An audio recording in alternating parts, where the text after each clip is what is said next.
We've been dropping the ball on this software, and I think I did it right this time. So I think that's good news for everybody. Good news for myself. Good news for you. You can actually probably see this. If not, I guess I'll fix it. But today we got a cool one. It applies to absolutely everyone. We're talking about unlocking the power of self-discipline, right? We all deal with self-discipline. We all try to be disciplined. There's so many instances where it's like, oh man, I'm going to be disciplined. I'm going to do this. I said I'm going to do this, and then we drop the ball, right? Everyone can relate to that. Everyone knows that. But most people, and especially us as humans, we decide that we want to push responsibility off to things to make us not feel like it's our fault, right? But the reality is, where you are at right now in your life is completely your fault, whether it's a great life or it's a terrible life.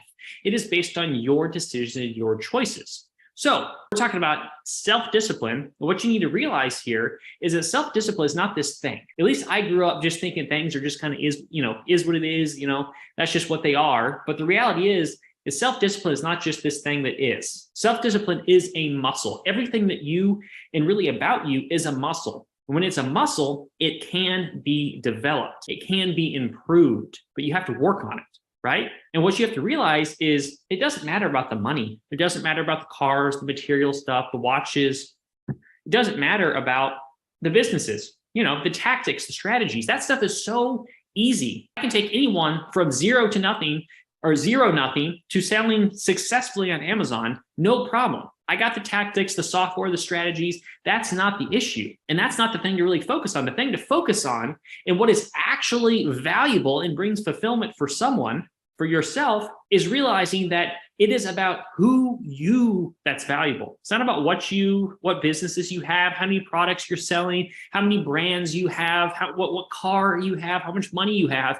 That's not the value. The reason these big guys like Elon and all these guys are so great is because it is about who they are, their skills, their beliefs, their personality traits, their habits. That is what makes someone valuable. And this right here is a skill in a trait that you can work on, that you can educate yourself on, and that you can develop. So I'm glad you're here. We're going to get going with how to unlock the power of self-discipline. And it really comes down to three areas, three pillars, right? Temperance, adherence, and discipline, right? So temperance is basically just exercising control over your desires, over your inputs, kind of doing what you say you're going to do, right? Temperance is not deprivation, but command of oneself physically, mentally, and spiritually. It's command of oneself physically, mentally, and spiritually. It's you taking command and saying, I am responsible. This is my life. I can do or not do whatever, right? It demands the best of one's self. All of this here, when I'm speaking, these words are intentional. When I'm speaking, I need you to hear these words and not just gloss over them. Because most likely you're just kind of like, oh, we'll be here. We'll see if this guy's not an idiot, or we'll see if, I get bored, or maybe my phone's distracting. You're probably on your phone right now or on your computer distracted, and you're not going to hear what I'm saying. This mental stuff is hard work. It's not easy stuff. It's like, oh, okay, I'm going to be self-disciplined. I need to do this. The stuff is simple, but it's hard, and you have to think about it. So hear me. Demanding the best of oneself. That's no small task. Demanding the best of oneself, even when no one is looking. No one cares if you're successful. No one cares if you live or die, really. No one cares if you fail or if you succeed or if you fall off the cliff tomorrow. For the most part, people don't freaking care. They only care about themselves. So it's about doing your best work when no one else is looking. You got one freaking life, man. And even especially when you're allowed less. It's about maxing out every day. This is so freaking deep right here. It's ridiculous. And you may be like, oh, this is not deep. Well, I'm going to challenge you on that. But it takes courage to live this way, not just because it's hard, but because it sets you apart. It's an insult to me if someone says, oh yeah, you're kind of average. You're kind of normal. You're a cool, normal dude. I would just punch that guy straight in the face, because that's an insult. Being normal is not ever what you want to do. You want to live a life that makes you worthy of greatness, right? So next is adherence, simply sticking to your commitments, sticking to your goals, keeping your focus on it, keeping determination when shit hits the fan, because the shit's going to hit the fan. It is. That's a part of life and part of the process. We're going to talk about that. And then lastly, just simply discipline, consistently following a structured plan, a routine, being strategic with this, and being able to formulate your life to make it easy, where you have progress, where you're not constantly relying on willpower. We're going to talk about willpower here right now, because the reality is willpower is this dwindling thing. I like to view it like you have a bar, like an energy bar or a health bar, like in games, right? You got 100 health points and you only got so much every day. Every day when you get up, it starts depleting, and then you go to bed and it refills. But the reality is you only have so much. And most of us are relying completely on our willpower, and it's zapping it, and it makes self-discipline very, very hard. So what we want to do is formulate our life to make it to where we don't have to use willpower.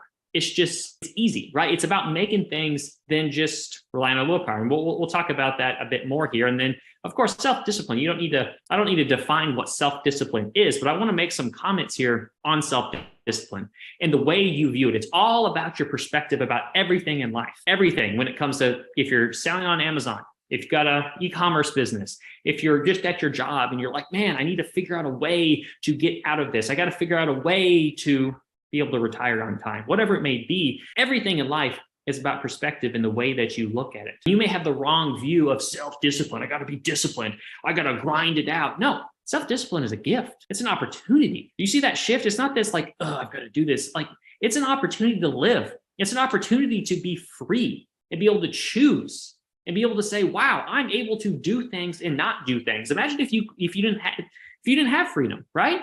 Discipline is the actualization of free will. It's a gift. It's not an obligation. So catch yourself when you're thinking, oh, I've got to go. Oh, I've got to be disciplined. Oh, I've got to say no to the cake. It's a gift to be able to do that. Imagine if you had no control, literally. Think about that, right?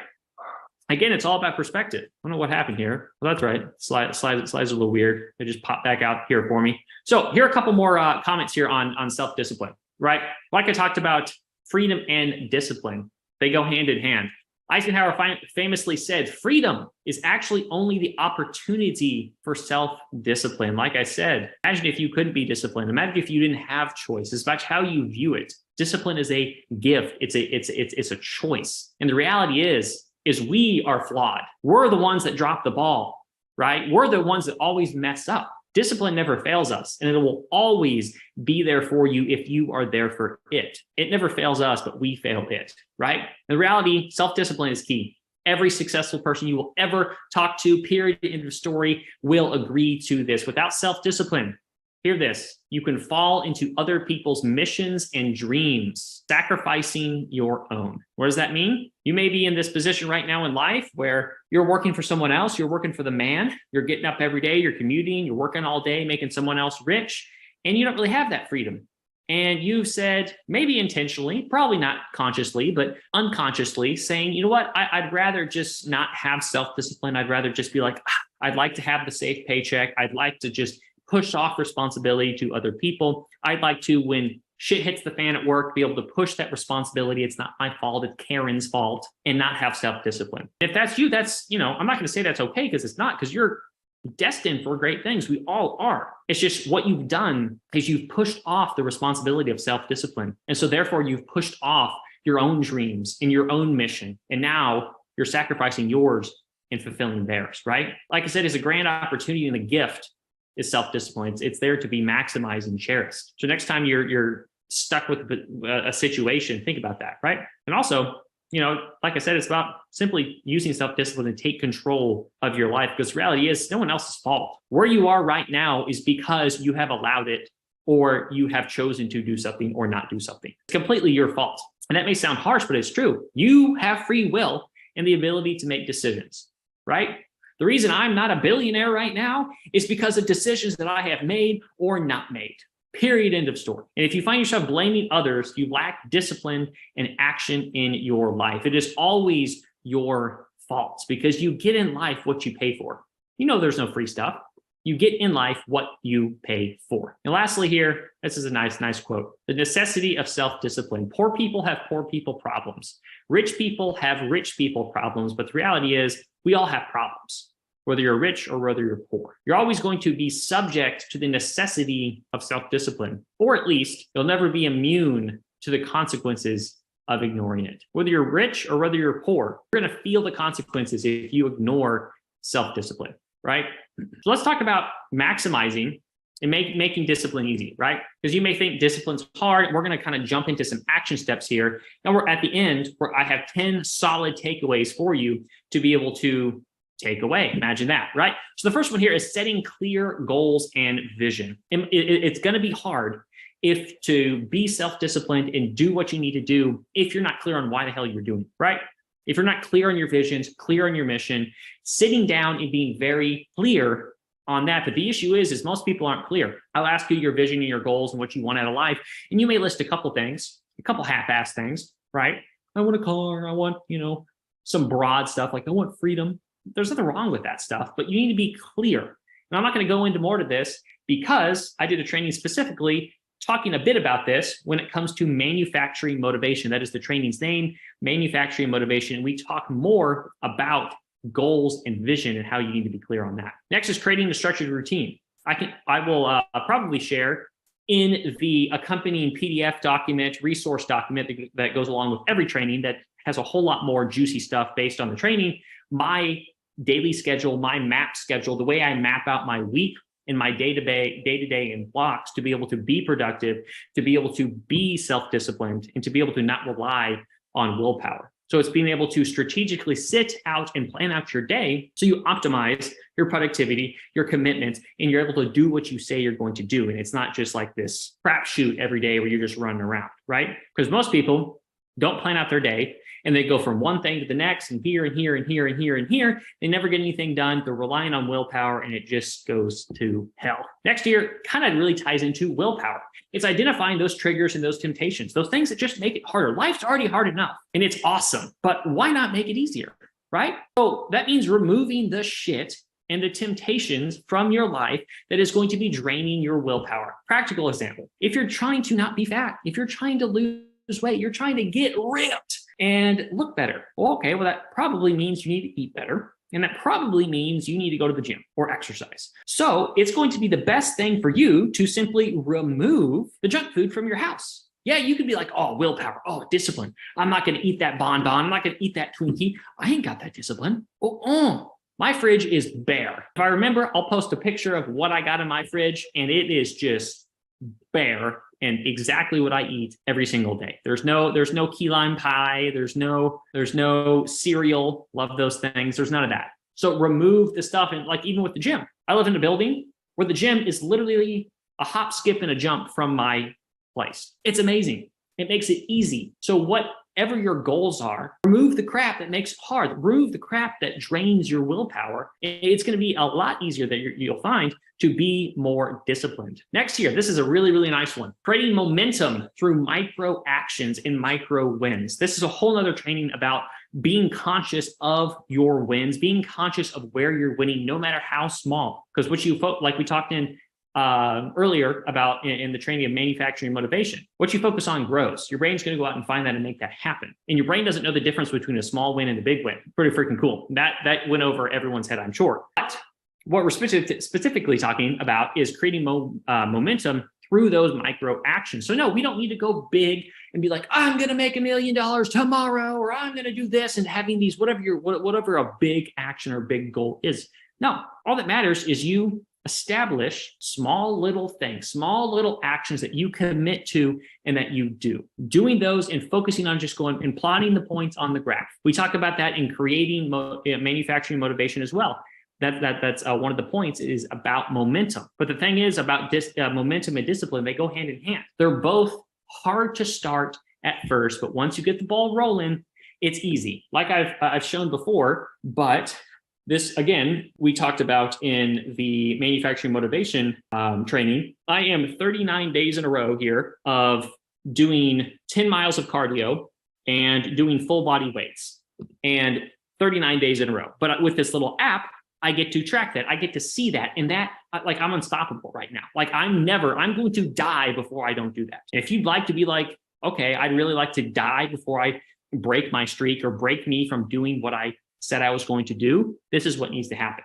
And that's incredibly powerful. Lastly here is accountability and support. Tracking stuff, like we talked about here, proclaiming it out, telling your friends, telling your family, this is what I'm going to do. And like I said, the largest accountability is to yourself. doing what you say you're going to do. And hear me, we talked about this in the manufacturer motivation training. Once again, if you haven't seen it, go see it, drop a comment. Let's crank this up, share it with a friend. Stop doing and saying you're going to do so many things. You're killing your motivation. You're killing your self-discipline. You're killing your confidence. I'm going to leave you. I'm going to drop you on that one. So you have to go watch that training. And again, this stuff is free. So let me move my face here. All right, a little bit in the weeds here when it comes to self-discipline, a couple things that you're going to run into. Overcoming procrastination. Like I say down here at the bottom, if we need to go in a deeper training on this, you just drop a comment, you let me know, and I'll see about whipping something up. But the thing is, hear this. Procrastination is just rooted in fear. That's really what it is. You procrastinate because you are fearful of the result, of looking stupid, of failing. If you had no fear, would you put off doing something? Are you fearful of, do you procrastinate doing something you love? No, you don't. Most of the time it's rooted in fear, or it's rooted in you just being a lazy POS, right? You procrastinate mowing the lawn because you're just undisciplined. But what you have to realize is time is the greatest asset here. We're all running out of time. We're all running out, and we waste our lives because we procrastinate because of fear. And procrastination is simply a symptom of fear. And there's this quote, I don't remember who it's from, but it goes, we basically laugh at the idea. It's a folly of an idea to throw away one's life all at once. But we do not hesitate to throw away our life by parcels and piecemeal. That's some old English right there. What does that mean? That means, generally people aren't a proponent of just throwing away their entire life like that. Suicide is not something, I'm not going to jump into this, but it's not like 80% of people commit suicide. That's not a thing. That a general consensus is that it's bad and we don't want to do that. But we do not hesitate to throw away our life one little moment at a time, one day at a time, wasting one day, wasting 1 week, wasting a month, wasting 30 minutes here, wasting an hour here. That's where we just waste our time and waste our life, right? Next here is dealing with setbacks. God, this is just the fear and failure. And this stuff is so interesting to me. It's insane because we are hardwired to fear failure, to fear looking stupid, to fear everything. If you think about it, every decision that you make on a day-to-day basis is either really based out of fear of what other people are going to think, and fear of failure. And that is a whole nother just massive well we can go down. But the reality is the setbacks are inevitable. You're going to fail whether you try hard or don't, whether you're disciplined or not, you're going to fail. But they don't define you. It's just a failure is just a flaw in your operating system. It's a flaw in your process and your tactic. It says nothing about you, because failure is a teacher. The reality is about failure is it's really the process of becoming great. You can't become great without failure. It's a prerequisite. It's just like if you want to bake a cake and you put in, some blueberries in a tray and put some water in there and put it in the oven, and then it comes out and you're like, what the hell? Where's the cake? Well, of course there's no cake, you psychopath. You put in a tray of water and some blueberries. Those ingredients, a part that are going to make the cake, those are failures. Those are setbacks. Those are issues and problems and shit you run into. That stuff is a prerequisite for success. And that's something to really think about and wrap your head around, right? And last thing here is just a practical exercise. It's just, once again, sitting down and thinking. People don't think, my God. People do not ever think. It's unbelievable. They just go through life believing everything. I was talking to a guy in my building the other day, and I eat once per day. And he's like, I don't know how you keep weight. I don't know how you put on muscle. And I was like, what do you mean? Well, you only eat once a day. And I was like, so? And I was just confused. And he goes, I just go, well, it's the same calories. It's the same calories if you eat it in one meal or in 6 meals or 3 meals. It's the same calories, bro. And he's like, oh, I never thought of it like that. You see, we get so stuck in what society tells us, and society kind of trains us not to think. So, I don't know. So we need to move on here. But what you want to do, I went off on a tangent, but what you need to do is sit down and think, where are you dropping the ball? Where are you being weak? Where are you not being disciplined? Where are you filled with excuses and justifications? And frankly, let's be real. Where are you just being a bitch? And yeah, I said it. Yeah, we're getting real because I want to help you. I want to spark something in your head. Where are you being a bitch and let's get clear on it, where you're being disciplined, and let's change it. You can't change it if you're not clear, if you're not aware of it, right? So let's jump into some key takeaways here. Blast through this. We got a couple, six or 7 minutes, so we can keep these trainings quick. Key takeaways and action steps. Number 1, reduce complexity and improve simplicity. We always try to overcomplicate things because we feel if it's too easy, it doesn't make sense. And if it's too easy, we feel like an idiot. So evolutionarily, we have to protect ourselves from looking like an idiot. So we overcomplicate things. It's harder to do less than too much. A worthy goal is to reduce complexity and improve simplicity. You don't need to be doing more. You need to be doing more of the right thing, quality over quantity, right? Number 2, discipline is predictive and deterministic. Discipline then is both predictive and deterministic. It makes it more, likely you'll be successful, and it ensures, let me start over. We really botched that. It makes it more likely you'll be successful, and it ensures success or failure, that whatever happens, you are great. The converse is also true. A lack of discipline puts you in danger. It also colors who you are and what you are. Discipline is the solution. Like I said, it never fails you. It ensures you're going to have success or failure. But either way, if you're self-disciplined, it doesn't matter the result. You're going to be great, right? Think about this.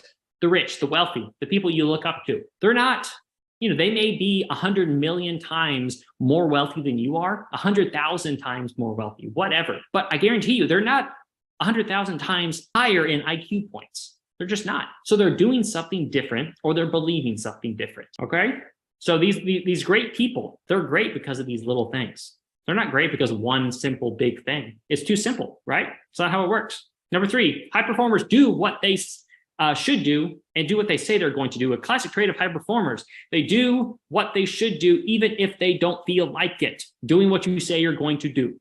Right? Manufacturing motivation and momentum. We talked about that. That kind of helps the process here. They also abstain from doing what might feel good, but is not effective. This is the law of the inverse. Anything that you want to do that feels good immediately, the inverse results are going to be negative. Example real quick. You want to eat the key lime pie. First principle result is it tastes so good. Second principle result is you get fat. Third principle is you become so obese, you no longer respect yourself. Fourth principle is you get so obese that you die from a heart attack. And fifth principle is someone else is walking your daughter down the aisle. It's the inverse. All those other, 2, 3, 4, 5, they're the inverse of the first one. So everything you do, kind of hack, do shit that sucks, and you're going to have a great life.